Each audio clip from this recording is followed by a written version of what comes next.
사랑으로 증명하는 신앙. 예수님의 12제자 중에 유일하게 순교하지 아니하고 연수를 다해 돌아가신 제자가 있습니다. 혹시 여러분 누군지 아실까요? 바로 요한입니다. 기독교 전승에 의하면 요한은 약 90세에서 100세까지 장수하다가 사망했다라고 전해옵니다. 보통 요한을 가리켜서 사랑의 사도라고 부르는데요, 그를 그렇게 부르는 이유는 그가 쓴 서신인 요한복음과 특히 요한 1서를 통해 강조하고 반복하는 메시지가 바로 사랑이기 때문에 그렇습니다. 사도 요한이 한 번은 에베소에서 목회를 하던 때 너무 나이가 많은 겁니다. 그래서 긴 설교를 하지 못하고 매번 한마디의 짧은 설교만을 반복했다고 합니다. 그런데 그 한마디가 뭐냐? 자녀들아 서로 사랑하라 였습니다. 자, 그런데 여러분, 이게 한두 번이면 괜찮은데 매번 예배 때마다 이 수십 번 이 말이 반복이 되다 보니까 이 성도들과 제자들이 짜증이 난 겁니다. 그래서 어느 날 한 제자가 요한에게 이렇게 말합니다. 요한 선생님, 왜 늘 같은 말만 이렇게 반복하십니까? 다른 말씀은 없습니까? 그러자 요한이 대답합니다.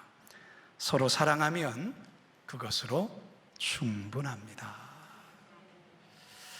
사랑하는 성도 여러분, 지금까지 우리도 사랑에 대한 설교를 참 많이 들었습니다. 지금 우리가 대하는 이 로마서만 해도 8장, 11장, 12장에서도 두 번이나 이 사랑에 대한 설교를 여러분께 했습니다. 오늘도 저는 이 사랑에 관해 여러분과 하나님의 음성을 들으려 합니다. 아마 여러분들 중에는 오늘의 이 설교의 제목을 보고 또 사랑인가 반응할 수도 있을 겁니다. 요한의 제자들처럼 말이죠. 그렇다면 왜 성경은 계속해서 이 사랑을 이야기하고 또 이야기하는 걸까요? 그만큼 중요하기 때문이고, 또 하나는 우리 성도들이 한 번, 두 번 듣는다고 이 사랑을 실천하며 살 수 있는 게 아니기 때문에 성경은 오늘도 이 중요한 사랑을 다시 우리들에게 전하고 있는 것입니다.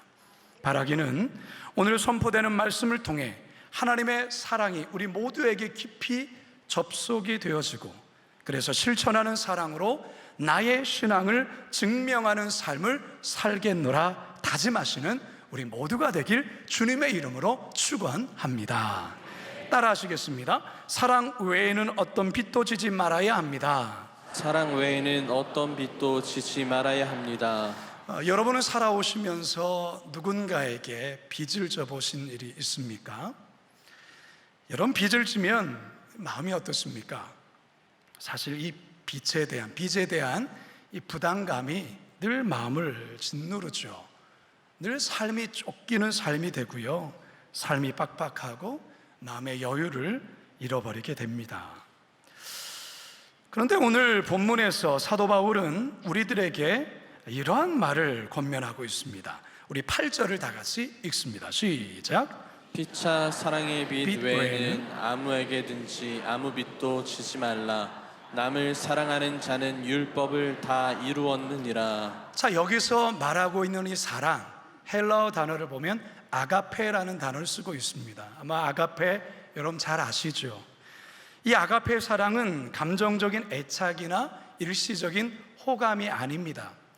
하나님의 성품을 반영한 희생적이고도 무조건적인 사랑, 이걸 아가페라고 말하는 거죠.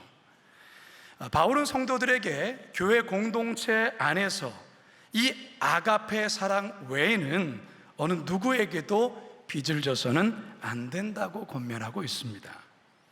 미국 유니온 신학교의 신학학 교수인 존 낙스 교수님은 이 구절을 또한 이렇게 해석을 합니다. 모든 빚을 갚으시오. 그리고 아무 빚도 지고 살지 마시오. 대신 결코 갚을 수 없는 오직 하나의 빚만 지고 사십시오. 사랑에 빚만. 다시 말해서 성도들이 살아가면서 갚지 않고 남겨두는 빚이 있어서는 안 되고, 갚아도 끝이 없는 사랑의 빚만을 지고 평생 살아야 된다라고 말하고 있는 것입니다.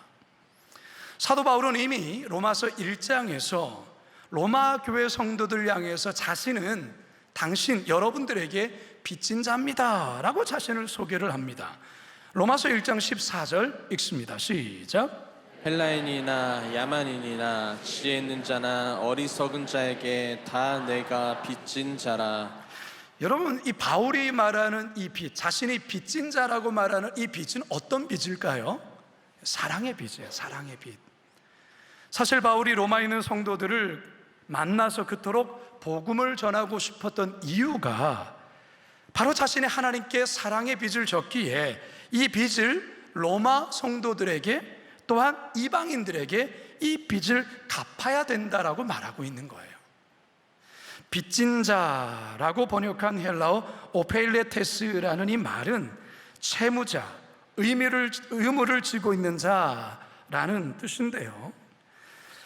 이 사랑의 빚진 자라는 이 개념은 우리 사실 예수님에게도 이 개념을 가지고 있으셨어요. 예수님께서 십자가에 매달리시고 운명하실 때 마지막으로 선포한 말씀 중에 아주 위대한 선언이 있죠. 바로 다 이루었다. 헬라어로는 테텔레스타이. 이 테텔레스타이라는 이 단어가 당시에 밀린 외상값을 다 갚았을 때 지불 완료라는 의미를 담고 있어요. 테텔레스타이. 그러니까 죄인인 우리들이 도무지 갚을 수 없는 어마어마한 이 죄의 빚을 예수님께서 대신 십자가에서 다 갚아주셨다라는 그런 말씀이에요. 이 빚을 갚아주신 예수님이 우리에게 한 가지 요청하는 것이 있습니다. 그게 뭐냐? 요한복음 13장 34절입니다. 시작. 새 계명을 너희에게 주노니 서로 사랑하라. 내가 너희를 사랑한 것 같이 너희도 서로 사랑하라. 무슨 말입니까? 사랑의 빚진 자로 살아가라, 그 말이에요. 사랑하는 성도 여러분, 구원받은 모든 성도들은 단 한 사람도 예외 없이 우리 모두는 예수님께 빚을 지고 있습니다. 그게 바로 사랑의 빚이라는 거예요. 그럼 이것을 어떻게 갚아야 될까요? 예수님께서 사랑하시는 자들에게 이 빚을 갚아야 하는 것입니다. 그러면 하나님이 사랑하는 자가 누굽니까? 아직도 복음을 모르는 자들이지요. 그래서 사도 바울은 이 빚을 갚기 위해 이방인들에게 찾아가 복음을 전했던 거예요. 지금으로부터 140년 전에 이 땅에 복음을 들고 오신 아펜젤로 선교사님, 언더우드 선교사님 역시 예수님을 향한 이 사랑의 빚을 갚기 위해서 이 땅, 조선 땅에, 이 척박한 조선 땅에 오신 거예요. 최근 우리 교회에 여러 나라 이주 근로자들이 예배에 많이 참여를 하고 있어요. 지난주에도 새가족 부실에 몽골에서 오신 한 여자 성도님들이 등록을 하셨습니다. 참 감사한 일이죠. 그런데 이들을 사랑으로 섬기시는 분들, 특별히 다문화 선교위원회에 속해서 우리 여러 많은 이주 근로자들, 또 다문화 가정들을 섬기시는 분들이 참 많은데요, 그 중에서 어떤 집사님이 최근에 이 하나님의 사랑을 너무너무 깊이 경험하게 된 거예요. 그래서 이 사랑을 어떻게 갚아야 될까, 그런 뜨거운 마음이, 그 뜨거운 열정이 그 마음에 부어진 거죠. 이분이 용인에서 이제 직장을 갖고 있고 용인에서 근무를 하시는데요, 거기에 이 미얀마에서 온 이 근로자들이 꽤 많이 있는 거예요. 그래서 이 친구들을 이 집사님이 주일마다 용인에서 차를 태워서 운전해 우리 교회까지 데리고 오는 거예요. 이들을 얼마나 사랑으로 보살피고 섬기는지 몰라요.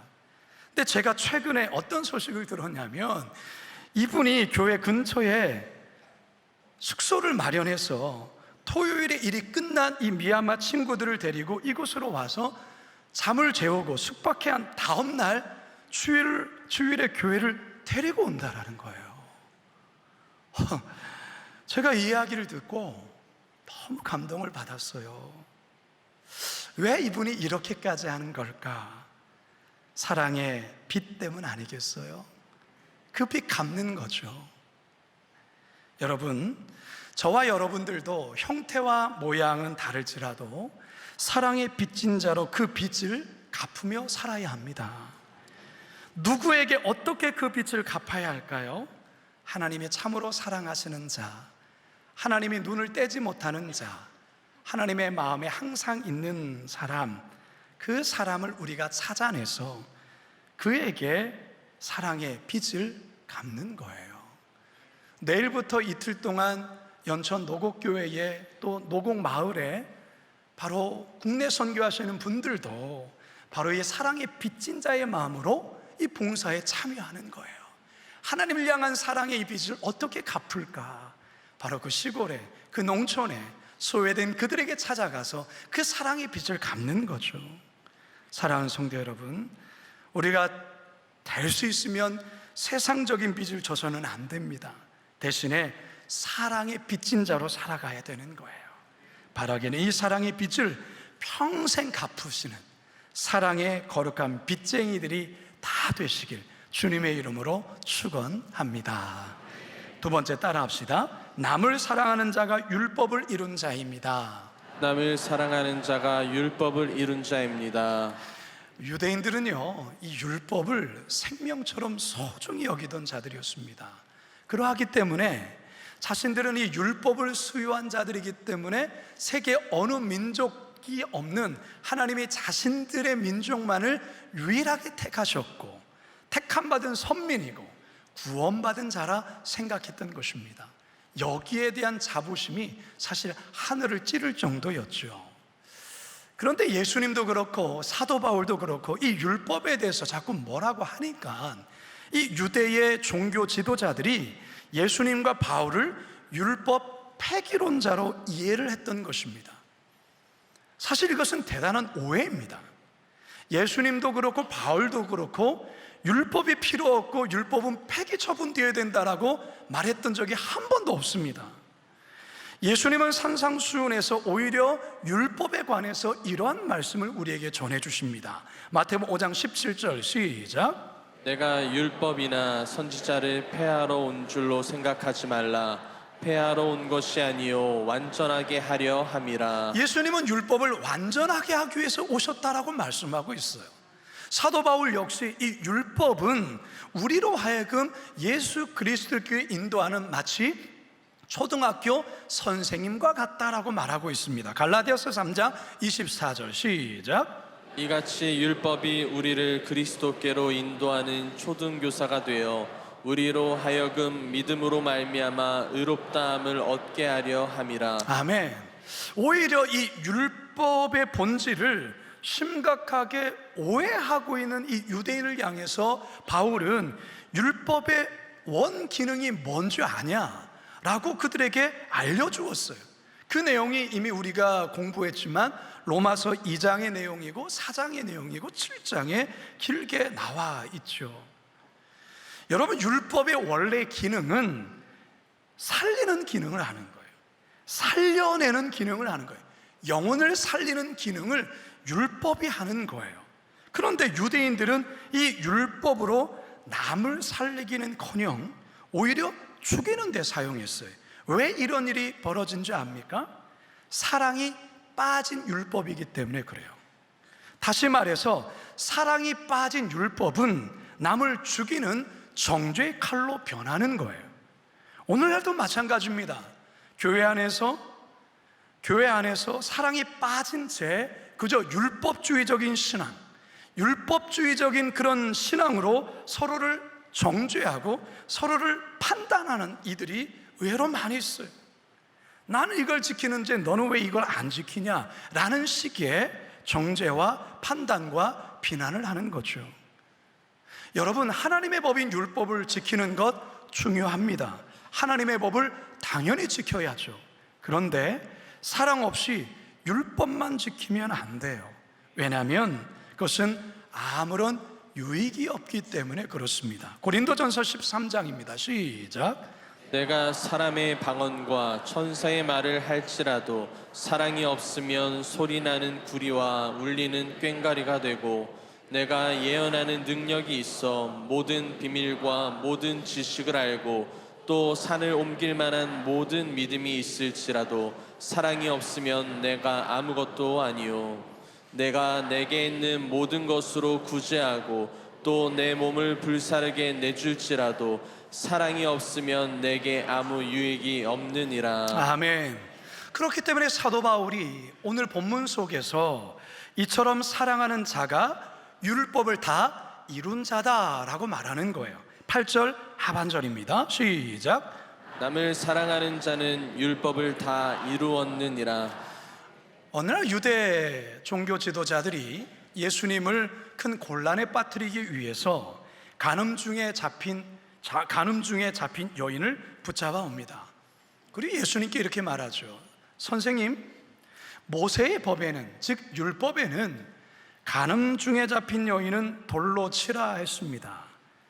당신은 어떻게 하시겠습니까? 이렇게 질문을 해요. 아무 말씀도 하지 아니하고 땅에다 그저 글을 쓰시던 예수님이 긴 침묵을 깨고 일어나 이들에게 말씀합니다. 뭐라고 말씀하죠? 너희 중에 죄 없는 자가 먼저 돌로 치라. 이 말에 살기에 등등했던, 살기에 가득 찼던 이들이 양심의 찔림을 받고 들고 있던 돌을 하나 둘 내려놓고 그 자리를 떠나게 됩니다. 결국 그 자리에는 예수님과 간음 중에 잡혀온 여인만 있습니다. 이때 예수님 여인에게 뭐라고 말씀하실까요? 요한복음 8장 10절 하반절과 11절 시작. 여자여, 너를 고발하던 그들이 어디 있느냐? 너를 정죄한 자가 없느냐? 대답하되 주여 없나이다. 예수께서 이르시되 나도 너를 정죄하지 아니하노니 가서 다시는 죄를 범하지 말라 하시니라. 아멘.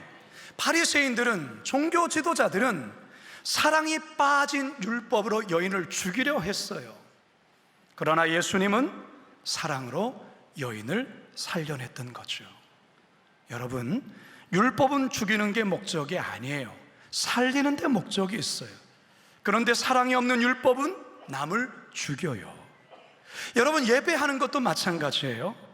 여러분, 하나님을 향한 사랑이 없이 드리는 예배, 그거 하나님 받지 않습니다.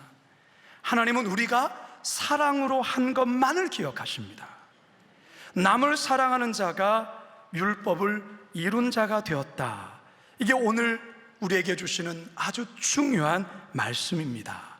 바라기는 우리 모두가 사랑함으로 자신의 진짜 신앙을 증명하시는 거룩한 빛 광성교회 성도들 다 되시길 간절히 축원합니다. 마지막 세 번째 따라하겠습니다. 사랑은 이웃에게 악을 행하지 않습니다. 사랑은 이웃에게 악을 행하지 않습니다. 얼마 전 주일 설교 때에 일제 강점기 때에 조선의 복음을 전하러 왔던 일본의 선교사, 무명의 두 선교사님의 일대기를 다룬 영화에 대해서 소개를 해드렸습니다. 무명이라는 영화였죠.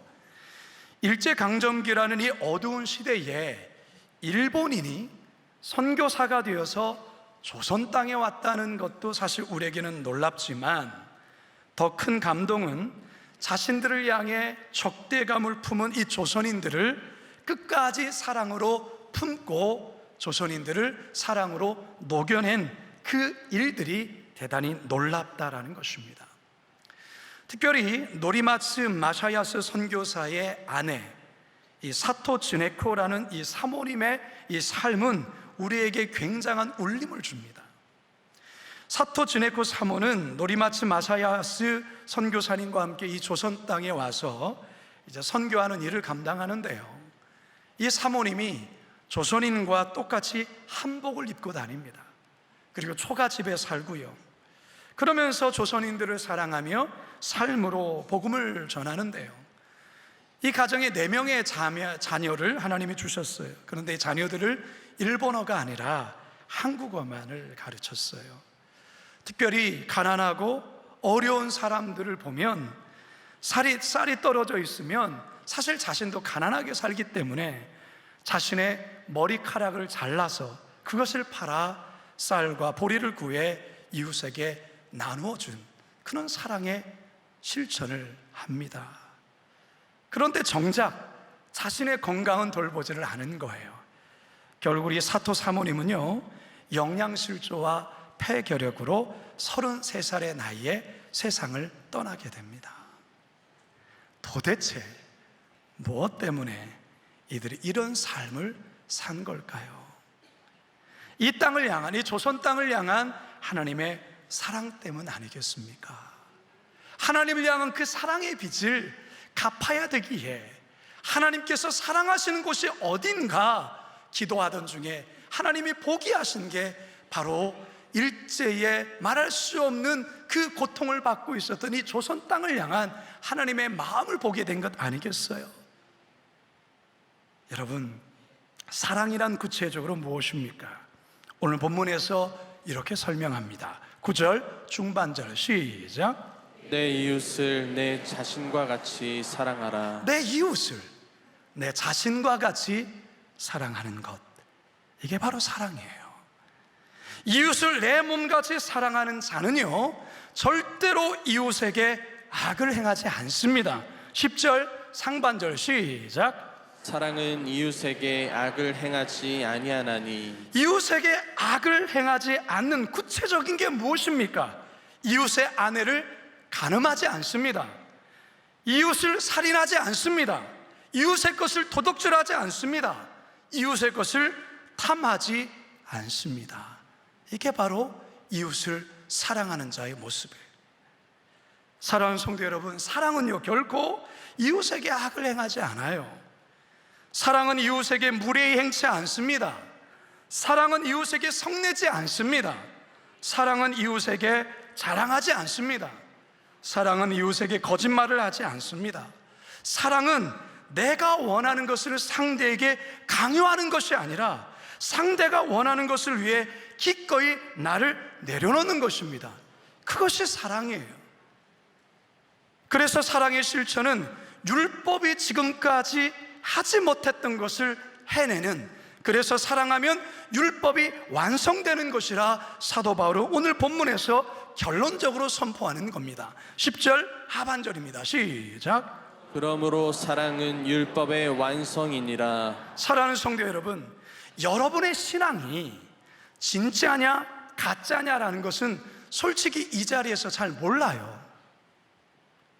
무엇으로 나의 신앙이 진짜 신앙인가 가짜 신앙인가 하나님 앞에서 증명할 수 있는 것은 서로 사랑하는 것으로 증명해내야 되는 거예요.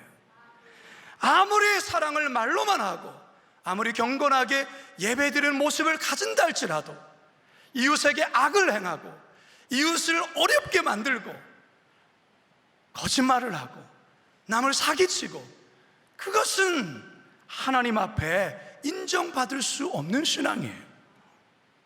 사랑은 말이 아니라 말한 대로 그렇게 살려고 몸부림치는 거예요.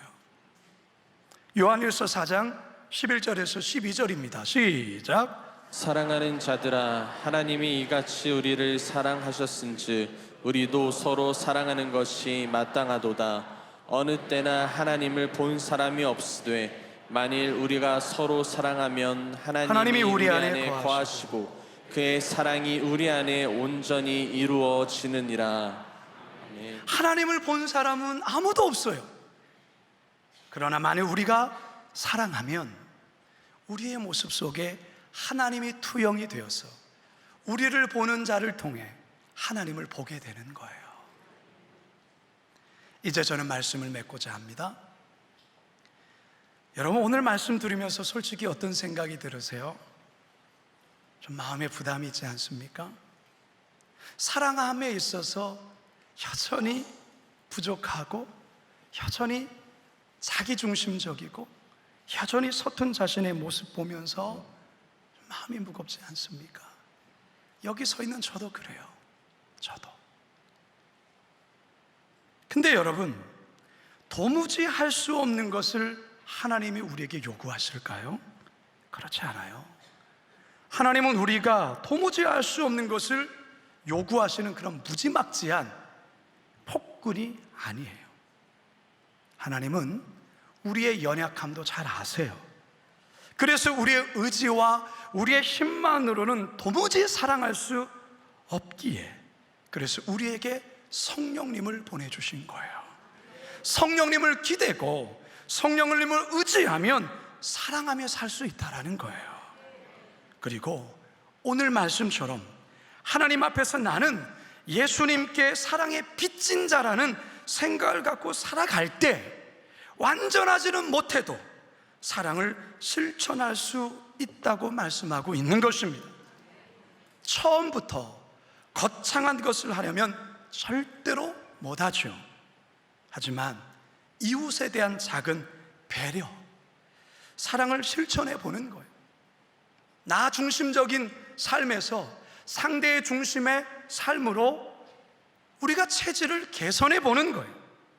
조금 손해보는 삶을 살겠다고 한번 다짐해 보는 것이죠.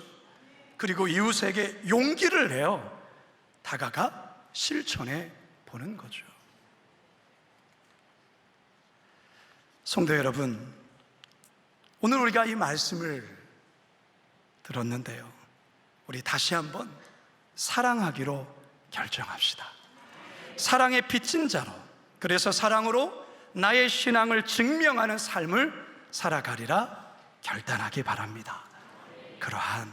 그러한 정말로 진짜의 신앙, 사랑으로 나의 신앙을 증명해내는 거룩한 빛 광성교회 성도들 다 되시길 주님의 이름으로 축원합니다.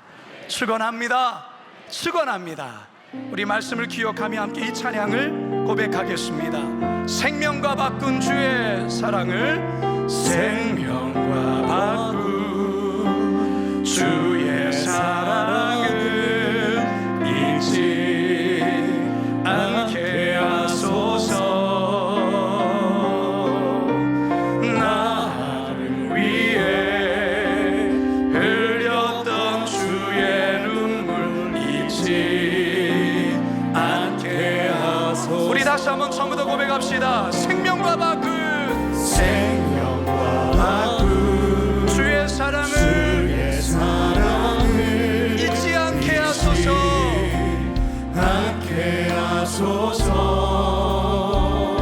나를 위해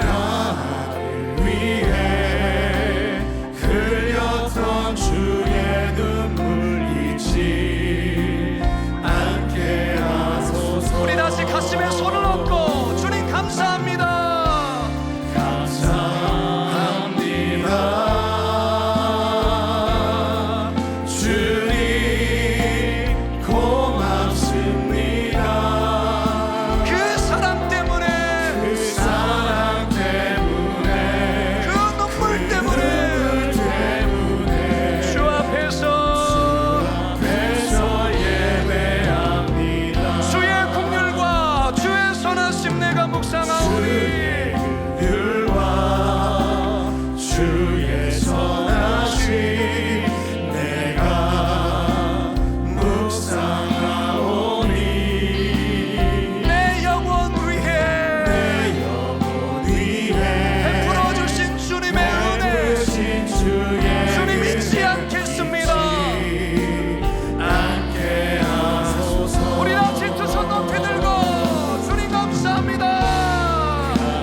아버지 하나님, 우리를 사랑하셔서 하나밖에 없는 외아들을 이 땅에 보내셨을 뿐만 아니라 십자가에 매달고 못 박아 죽이시기까지 하신 주님의 사랑, 그 사랑을 어찌 우리가 잊을 수 있겠습니까?